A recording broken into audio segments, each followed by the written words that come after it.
أعلن فابريزيو رومانو تعاقد برشلونة على سبيل الإعارة رسميا مع النجم الإنجليزي ماركوس راشفورد قادما من مانشستر يونايتد بعد تجربة إعارة ناجحة قضاها الموسم الماضي مع أستون فيلا في البريمير ليج.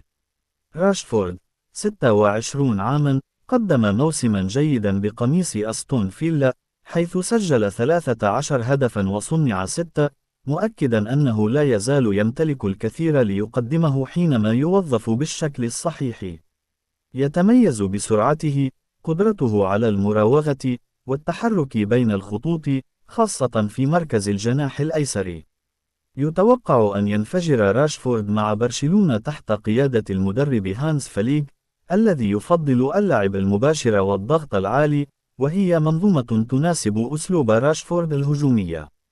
مع وجود لاعبين مبدعين بجانبة مثل بيدري لامين رافينيا، راشفورد قد يجد نفسه في أقوى نسخه له منذ بداية مسيرته.